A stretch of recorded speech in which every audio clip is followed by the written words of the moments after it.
हमेशा खाने वाली चुड़ैल। रात को अचानक राधिका मौसी को किचन से कुछ गिरने की आवाज आई। उन्होंने बाहर निकल के देखा तो किचन में उन्हें कोई सफेद साड़ी में दिखा। वो चीख पड़ी, हे भगवान, आलतू जलाल तू आई भला को टाल तू, आलतू जलाल तू आई भला को टाल तू। राधिका मौसी को चीखते सुनकर श्रवण बाहर आता है भागते हुए। अरे माँ, क्या हुआ? क्या देख लिया? दादी माँ आ गई क्या सपने में? अरे बेटा, रसोड़े में देख तो कौन है? श्रवण रसोड़ी में झांक कर देखता है और उसे कोई नहीं दिखता अंदर। अब रसोड़ी में तो कोई नहीं है माँ। कोई सफेद साड़ी में नहीं है क्या? नहीं माँ, कोई भी नहीं है। चिल्लम चिल्ली की आवाज सुनकर काजल भी वहां आ जाती है। अब क्या हो गया माँ जी? अरे बेटा, रसोड़े में एक चुड़ैल थी सफेद साड़ी में। अरे क्या कर रही थी वो अंदर? अरे बताया नहीं, कल आएगी ना तो पूछ लूंगी। चुड़ैल जी, आपका क्या प्लान है? माँ जी, रात बहुत हो गई है, आपने कोई बुरा सपना देखा होगा, चलिए सो जाइए। राधिका मौसी सोने तो चली जाती है पर उनको रात भर नींद ही नहीं आती। वो कुछ भी उलझुल बातें सोचने लगती है। कहीं चुड़ैल की वजह से तो घर में टेंशन नहीं हो रहा, कहीं उसी की वजह से तो वो दादी नहीं बन पा रही। सुबह जब राधिका मौसी रसोड़े में छानबीन करती है तो पाती है कि नींबू का अचार गायब है। चुड़ैल नींबू का अचार ले गई? मुझे तो ठीक नहीं लग रहा कुछ। चुड़ैल को भी पता है कि जिंदगी का असली मजा तो खट्टे में ही है। राधिका मौसी झट से श्रवण को फोन कर देती है। बेटा, मुझे समस्या समझ में आ गई है, हमें एक तांत्रिक की जरूरत है। अरे क्या बोल रही हो माँ, तांत्रिक की क्या जरूरत है? आप पूजा पाठ तो कर ही रही हो ना। आलतू जलालतू मंत्र सारे फालतू जैसे कुछ मंत्र पढ़ो, चली जाएगी अपने आप चुड़ैल। अरे नहीं बेटा, कभी चुड़ैल को कम नहीं समझते। अरे तुझे पता भी नहीं चलेगा कि कभी वो छल करके काजल की जगह घर की बहू खुद बन जाएगी। क्या माँ, कुछ भी बोल रही हो? कहाँ काजल और कहाँ चुड़ैल। वैसे एक बात बताओ, काजल को अगर गाने के लिए बोल देना तो चुड़ैल काजल की आवाज सुनकर घर तो क्या धरती लोग छोड़कर चली जाएगी। तुम ना पढ़े लिखे बच्चे हर चीज को मजाक समझते हो। तुम रहने दो, मैं खुद ही तांत्रिक को बुला लेती हूँ। अच्छा सुन, शाम को इमली लेके आना। क्या है कि चटनी खाए बहुत दिन हो गए है ना? नहीं माँ, इमली तांत्रिक से ही मंगवा लो ना, आटा वगैरह भी उसी से पिसवा लेना। देखो मुझे काम करना है।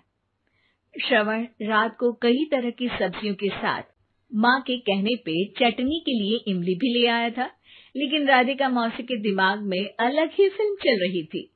उन्हें अब सिर्फ शक ही नहीं यकीन होने लगा था कि शायद चुड़ैल ने श्रवण पर अपना जाल बिछा दिया था, जिस वजह से श्रवण उनकी बात ही नहीं मान रहा था।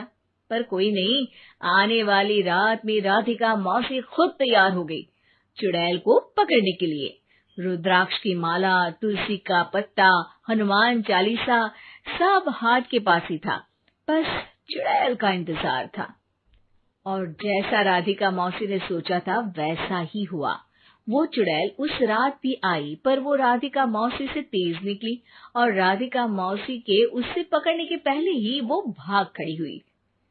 जरूर बहू पे साया है उस चुड़ैल का, तभी तो श्रवण के कमरे में गई है। और अगली सुबह राधिका मौसी पिछली रात हुए हमले में किन चीजों का नुकसान हुआ उसका हिसाब लगा रही थी।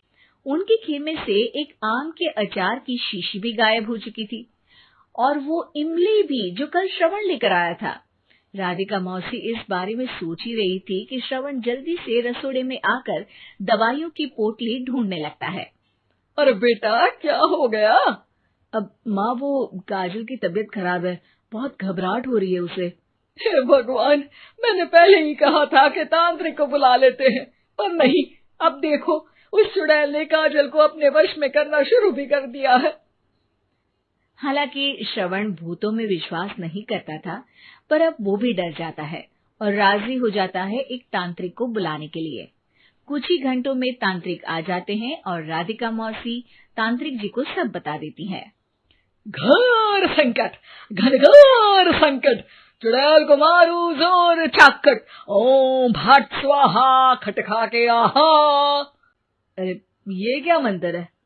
मेरे खुद के ओरिजिनल मंत्र है, कल रात को ही लिखे हैं, अच्छे लगे तो दाद चाहूंगा। एक और मंत्र सुनो, अर्ज किया है आब्राकडाब्रा, दिल्ली बम्बई आगरा, चंदा मामा सोरले सुरन मामू जारा। ये मंत्र है? अरे कोई 40 वालीसा पढ़ो ना। वक्त कम है, 40 नहीं पड़ेंगे, 20-25 में काम चलाना पड़ेगा। अलग निरंजन जाके लंदन, मुफ्त का मंजान घिस मेरे नंदन। अरे जल्दी करो तांत्रिक जी, जल्दी करो। तांत्रिक अपने उल झलूल मंत्र पढ़ने लगता है। श्रवण को तांत्रिक पे शक होता है। वो अपने एक डॉक्टर दोस्त को कॉल कर देता है ताकि कोई अनहोनी हो तो इमरजेंसी में चीजें मैनेज हो जाए। तांत्रिक धुनी रमाता है, जिसकी वजह से कमरे में काफी धुआं हो जाता है और जिसकी वजह से बहू की घबराहट बढ़ जाती है। अब भागेगी चुड़ैल। हाँ। बहू खांसते हुए धुएं से बचने के लिए बाहर चली जाती है। अरे भाग रही है, भाग रही है। पीछे पीछे श्रवण भी जाता है। बहू एक सोफे पर बैठ जाती है। तभी डॉक्टर दोस्त आ जाते हैं और श्रवण को पानी लाने के लिए कहते हैं। थोड़े चेकअप के बाद डॉक्टर कहते हैं, मेरे हिसाब से जाप का काम पूरा हो गया है। क्या मतलब? अरे कुछ भी नहीं माँ, कोई चुड़ैल नहीं है, खुशखबरी है, अब दादी बनने वाली है। मगर वो सब अचार के डब्बे। श्रवण दोनों अचार के डब्बे अपनी माँ को दिखाता है, जो कि उनके बिस्तर के नीचे छुपे हुए थे।